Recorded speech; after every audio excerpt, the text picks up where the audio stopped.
हरे घोड़े की कहानी। एक शाम राजा अकबर अपने प्रिय बीरबल के साथ अपने शाही बगीचे की सैर के लिए निकले। वह बगीचा बहुत ही शानदार था।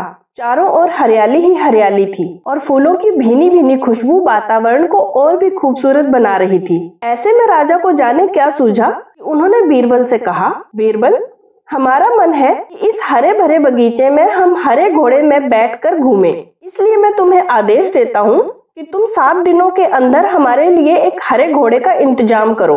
वहीं अगर तुम इस आदेश को पूरा करने में असफल रहते हो तो तुम कभी भी मुझे अपनी शक्ल न दिखाना। इस बात से राजा व बीरबल दोनों वाकिफ थे कि आज तक दुनिया में हरे रंग का घोड़ा नहीं हुआ है। फिर भी राजा चाहते थे कि बीरबल किसी बात में अपनी हार स्वीकार करे।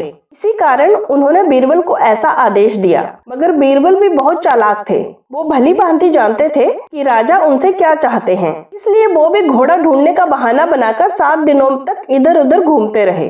8वें दिन बीरबल दरबार में राजा के सामने पहुंचे और बोले, महाराज, आपकी आज्ञा के अनुसार मैंने आपके लिए हरे घोड़े का इंतजाम कर लिया है, मगर उसके मालिक की 2 शर्तें हैं। राजा ने उत्सुकता से दोनों शर्तों के बारे में पूछा। तब बीरबल ने जवाब दिया, पहली शर्त यह है कि उस हरे घोड़े को लाने के लिए आपको स्वयं जाना होगा।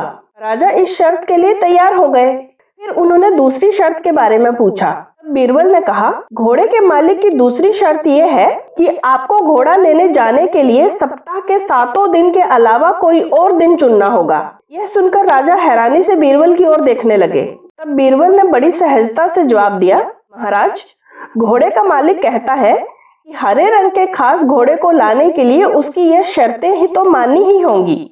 राजा अकबर बीरबल की ये चतुराई भरी बात सुनकर खुश हो गए और मान गए कि बीरबल से उसकी हार मनवाना वाकई में बहुत मुश्किल है।